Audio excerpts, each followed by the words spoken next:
P이면 Q이다 꼴의 명제에서 충분 조건, 필요 조건에 대해서 알아보도록 하겠습니다.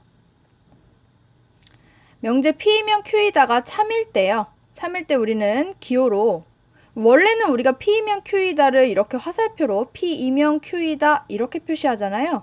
그런데 이 명제가 참이면 화살표에 두 줄을 그어줍니다. 그래서 두 줄 화살표를 만들어줘요. 이렇게 표현이 돼 있으면 이 명제는 참인 겁니다. 참인 거예요.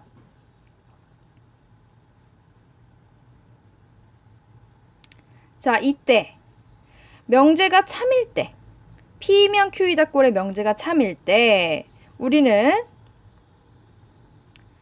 가정 P를 Q이기 위한 충분 조건이라고 얘기하고요.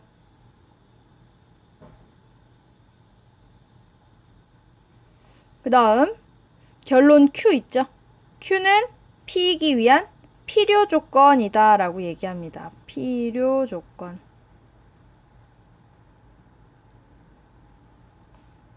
이 충분 조건과 필요 조건은 P이면 Q이다 꼴의 명제가 참인 경우에 생각할 수 있는 거예요. 자, 그러면 연습을 한번 해볼게요.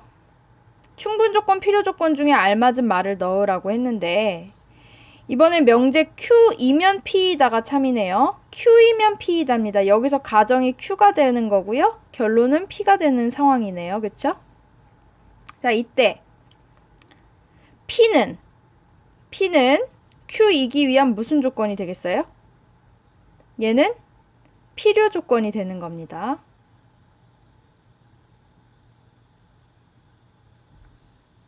Q는요.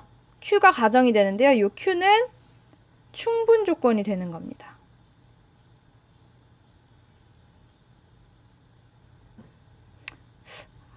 충분 조건, 필요 조건 따지는 게 조금 어렵나요? 선생님은 이게 굉장히 헷갈렸었어요. 배울 때. 그래서 이렇게 외우기로 했습니다. 자, P이면 Q이다가 참인 명제라고 해봅시다. 이때 화살표를 보내주는 쪽이 P죠. 자, 화살표를 보내준다는 거를 이렇게 생각했어요. 사랑을 주는 거예요. 그래서 사랑이 충분하니까 보내주는 거거든요. 사랑이 충분하니까 보내주는 겁니다. 그래서 P는 충분 조건.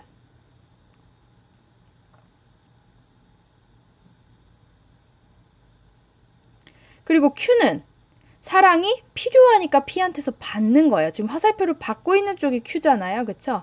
그래서 Q는 필요하니까 받습니다. 화살표를 받아요. 그래서 필요 조건입니다. 저는 이렇게 외웠었어요. 이렇게 외웠었습니다. 그래서 혹시라도 여러분한테 도움이 된다면 여러분도 이 방법을 사용하시면 좀 도움이 될 수도 있을 것 같아요. 자, 그 다음으로 넘어가겠습니다.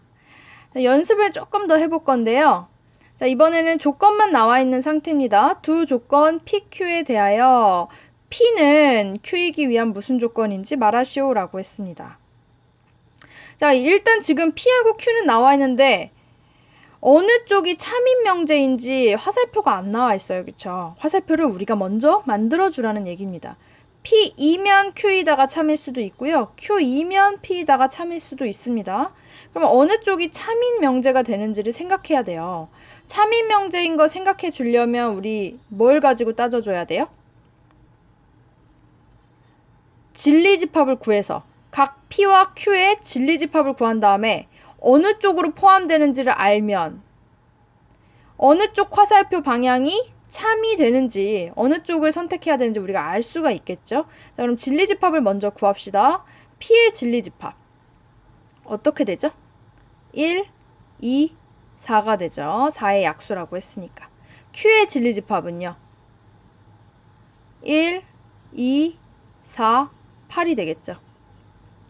그러면 P의 진리집합이 Q의 진리집합에 포함되는 상황이 되죠. 자, 이쪽으로 포함되니까 어느 쪽 화살표가 참이 되는 거예요? 그렇죠. P이면 Q이다가 참이 되겠죠. 그러니까 여기에 두 줄을 그어줄 수 있는 상황이 되죠. 얘는 참이 아니고요. 그렇죠? 명제가 참일 때만 필요 조건, 충분 조건을 따져줄 수 있습니다. 그러면 이제 P이면 Q이다 라는 걸 기준으로 조건을 생각해 주시면 돼요.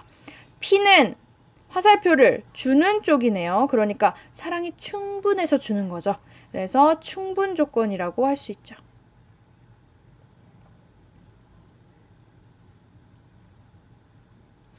만약에 Q는 P이기 위한 무슨 조건이냐 물어보면 어떻게 하면 돼요? Q는 화살표 받는 거니까 필요해서 받는 거라고 했죠? 그러니까 필요 조건이 되겠죠. 자, 2번. 2번도 역시 어느 쪽 화살표가 참인지를 우리가 이제 알아야 됩니다. 그러기 위해서 뭐부터 하자고요? 네, 진리집합을 먼저 찾읍시다. 자, P의 진리집합, Q의 진리집합 먼저 찾을게요. P의 진리집합은 어떻게 돼요? 0이 되는 x값 2개, 1, 2 이렇게 나오겠죠? 그리고 Q는요? Q의 경우 진리집합 1밖에 안 들어가겠네요. 자, 그러면 어느 쪽으로 포함되나요? Q의 진리집합이 P의 진리집합에 포함이 돼버리죠. 그러면 P이면 Q이다는 아니고 Q이면 P이다가 참이 되는 상황입니다. 그쵸? 자, 그러면 Q이면 P이다를 가지고 우리가 조건을 이제 생각해주면 되겠네요. 아래로 조금 내려가 볼게요. 자, 그러면 Q이면 P이다가 참이라고 했으니까 P는 Q이기 위한 무슨 조건이 돼요? 화살표를 받고 있어요. 필요하니까 받는 거죠. 그래서 필요 조건이 되겠죠.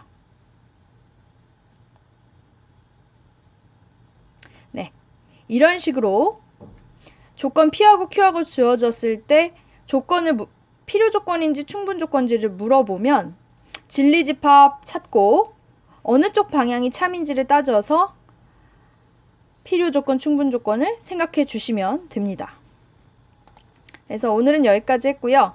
수업 시간에는 명제의 역, 대우, 그리고 명제와 대우 명제의 관계를 알아보도록 하겠습니다. 수고하셨습니다.